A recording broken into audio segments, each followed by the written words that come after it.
आपकी गाड़ी में जो पेट्रोल जा रहा है वो 100% पेट्रोल नहीं, उसमें मिला है गन्ने का रस, मक्के का दाना, चावल का टुकड़ा। 1 अप्रैल 2026 से इंडिया में हर पेट्रोल पंप पर जो फ्यूल मिलता है उसमें 20% एथेनॉल गन्ने और अनाज से बना हुआ है और आपको पता भी नहीं चलेगा कि आप कौन-सा तेल, कौन-सा पेट्रोल डलवा रहे हैं अपनी गाड़ी में। और अगर आपकी गाड़ी 2023 से पुरानी है, एथेनॉल E20 कंपैटिबल नहीं है, तो आपके लिए मुश्किलें खड़ी कर सकती है। ऐसा कई सारे एक्सपर्ट्स ने दावा किया है। इस एक डिसीज़न ने इंडिया की एनर्जी पॉलिसी बदल दी, फार्मर्स की इनकम बदल दी, आपकी गाड़ी की केमिस्ट्री बदल दी और ना जाने आने वाले सालों में पेट्रोल का प्राइस भी बदल सकता है। आज एथेनॉल पूरी आज एथेनॉल की पूरी कहानी E20 से E100 तक आ चुकी है। फार्मर्स से पंप तक, सेविंग से रिस्क तक, और इस वीडियो में हम इन सभी बातों को चर्चा करेंगे। 3 सवाल जो आपके मन में होंगे: क्या मेरी पुरानी गाड़ी सेफ है? क्या पेट्रोल सस्ता होगा या महंगा होगा? चीनी महंगी होगी क्योंकि एथेनॉल गन्ने से बन रहा है। तीनों के जवाब इस वीडियो में। लाइक करो, अभी शेयर करो, काम आएगी आगे। एथेनॉल 2 मिनट में समझते हैं, एथेनॉल बनता कैसे है। एथेनॉल एक अल्कोहल है जो शुगर केन, मेज, ब्रोकन राइस एंड बर्ली से बनता है। इन सब से बनता है। प्रोसेस सिंपल है: गन्ना, मक्का, fermentation and distillation and then ethanol. ये वही अल्कोहल है जो सैनिटाइज़र में होता है, मेडिसिन में होता है और अब आपकी गाड़ी में भी है। इंडिया का एथेनॉल जर्नी अगर देखें तो टाइमलाइन 2023 ईबीपी प्रोग्राम शुरू हुआ, 5% ब्लेंडिंग टारगेट था।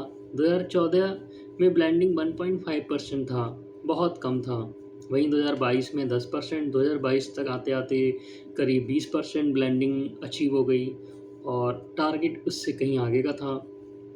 2025-26 में लगभग 20% एवरेज ब्लेंडिंग का टारगेट है। वहीं 1 अप्रैल 2026 में E20 मैंडेटरी हो गया है सभी पेट्रोल पंप पर। 2024 में इंडिया की पेट्रोल में 1.5% एथेनॉल था, वहीं 2026 में करीब 20% एथेनॉल है।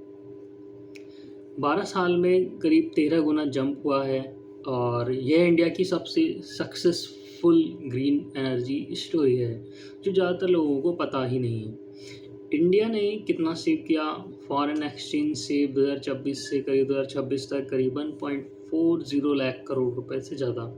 Crude oil barrel avoided E20 alone करीब 4.5 करोड़ बैरल्स। वहीं अगर हम बात करें कि CO2 इमिशन रिड्यूस्ड की, तो सिग्निफिकेंट एग्जैक्ट डेटा अपडेट होता रहता है, इस पे हम एग्जैक्ट नंबर नहीं बोल सकते। वहीं करीब 1.40 लाख करोड़ इस इंडिया के पूरे डिफेंस बजट से भी ज़्यादा है। एथेनॉल ने यह बचाया। ईरान वॉर के दौर में यह डिसीजन और भी इम्पोर्टेंट साबित हो रहा है। सबसे बड़ा सवाल है कि मेरी गाड़ी का क्या होगा? क्या मेरी गाड़ी सेफ है? वैसे मैं अपना एग्जांपल लूँ तो मैंने 2 महीने पहले ही गाड़ी ली है, टाटा की नेक्सॉन। अब आज सुनने में आ रहा है कि E100 एथेनॉल भी आने वाला है, E85, E100 होने वाला है। अब जैसे मेरी गाड़ी है वो सिर्फ E20 कंपैटिबल ही है, तो E85 और E100 जब आएंगे या फिर E20 से ऊपर का 30-40 या कुछ भी आएगा, तो उसका इम्पैक्ट मेरी और आपकी गाड़ी पर क्या पड़ेगा। वहीं E20 पेट्रोल कौन सी गाड़ी चलती है? 2023 के बाद की सभी गाड़ियाँ E20 कंपैटिबल मैंडेटरी हैं। अगर आपकी गाड़ी की मैन्युफैक्चरिंग 2023 के बाद की है तो वो E20 कंपैटिबल होगी। 2017 से 22 की ज़्यादातर गाड़ियाँ E10 कंपैटिबल हैं, E20 में चल सकती हैं। मारुति, हुंडई, टाटा, महिंद्रा सब ने E20 मॉडल्स लॉन्च किए हैं। किन गाड़ियों को सावधान रहना है? जैसे कि 2010 से पहले की पुरानी गाड़ियाँ, जैसे रबर सील और फ्यूल पाइप अफेक्ट हो सकती है। कुछ टू व्हीलर मैन्युफैक्चरर्स से चेक करें। वहीं अगर बात करें तो मॉडिफाइड या इम्पोर्टेड व्हीकल्स कंपैटिबल वेरी करती हैं।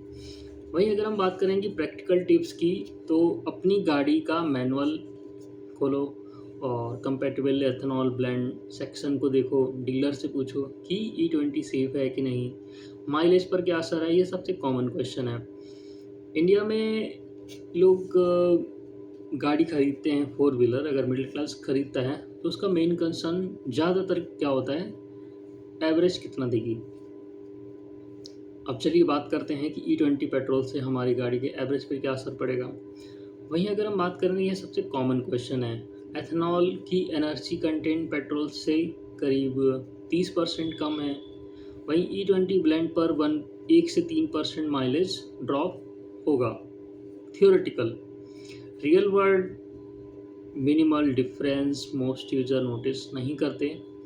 अगर आपकी एक्टिवा 45 किलोमीटर पर लीटर देती थी, वहीं E20 पर शायद 43 या 44 किलोमीटर ऐसे देगी।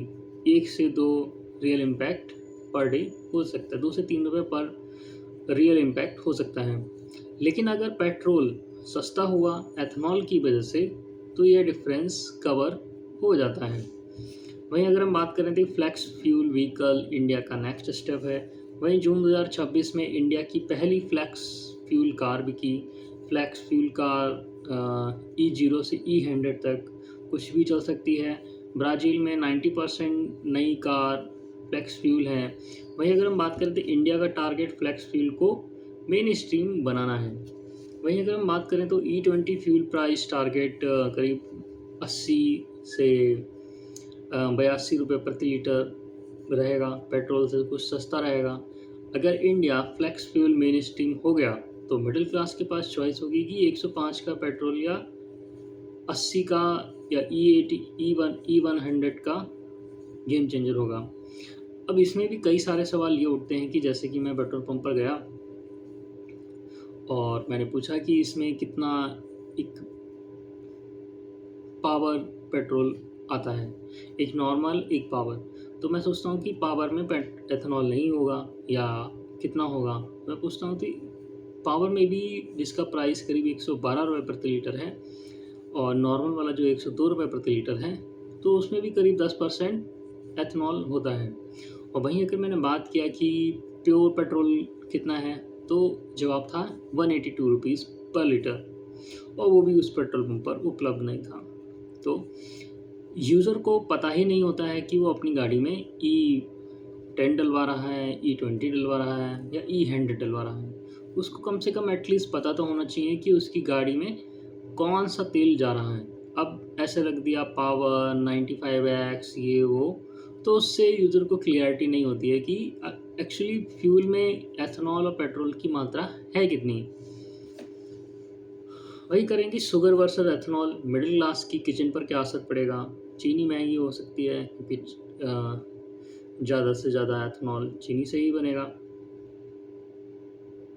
फार्मर्स को कितना फ़ायदा होगा, यह सवाल 6 करोड़ शुगर केन फार्मर्स का है। शुगर केन या FRP fair price government fixed है, हाईएस्ट इन वर्ल्ड। एथेनॉल से farmer income, extra revenue stream, guaranteed government purchase.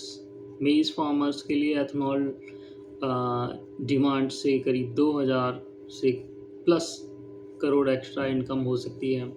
Government ethanol खरीदती है, गारंटेड प्राइस, वेदर रिस्क कम है। शुगर केन फार्मर्स को stable income मिलेगी, not just sugar market dependent.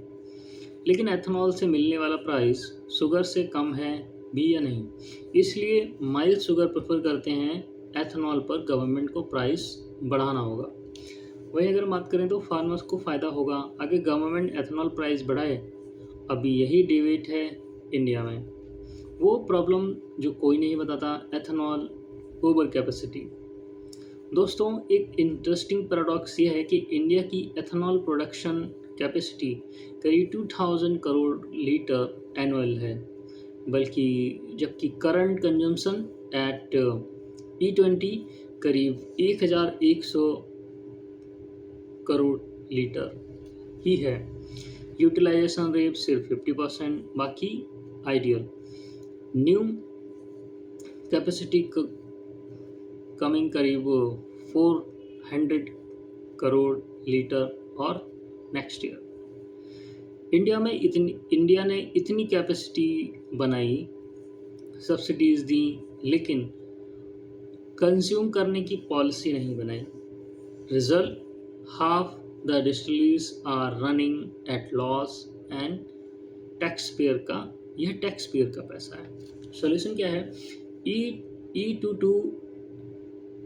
E20 से E22 करना, extra 150 crore litre absorb होंगे, flex fuel vehicle push करना। लेकिन हमें ये भी देखना होगा कि इंडिया में जो एग्जिस्टिंग कारें हैं वो इस पे सही बैठेंगी कि नहीं, उनमें कॉम्पेटिबिलिटी इशू तो नहीं आएगा। लेकिन इसके लिए एथेनॉल का मतलब आज और कल, मेरी गाड़ी सेफ़ है। 2017 के बाद की गाड़ी जनरली हाँ मैनुअल चेक करो और माइलेज घटेगा 1 से 3% थियोरेटिकली, रियल लाइफ में बहुत ही कम डिफरेंस होगा। प्राइस चेंज होगा, हाँ बिल्कुल बेशक। पेट्रोल प्राइस सेम, लेकिन गवर्नमेंट सब्सिडी बर्डन कम होगा। चीनी प्राइस स्टेबल, अभी मानसून और पॉलिसी डिपेंड है। आने वाले 2 से 3 सालों में E22 पॉसिबल 2% ब्लेंडिंग और बढ़ सकती है। E100 पंप पॉसिबल हैं, 80 रुपये प्रति लीटर टारगेट है। फ्लैक्स फ्यूल कार में स्ट्रीम कंज्यूमर चॉइस और इंडियन ऑयल इंपोर्ट बिल कम होगा, रुपीज़ स्ट्रॉन्गर होगा। अब आखिर बात, इंडिया का एनर्जी फ्यूचर। दोस्तों, एथेनॉल सिर्फ एक फ्यूल नहीं, यह इंडिया की एनर्जी इंडिपेंडेंसी की कोशिश है। फार्मर्स की इनकम का नया रास्ता है। मिडिल क्लास के पेट्रोल बिल को कम करने का प्लान है। ईरान वॉर जैसे शॉक से बचने के लिए शील्ड है।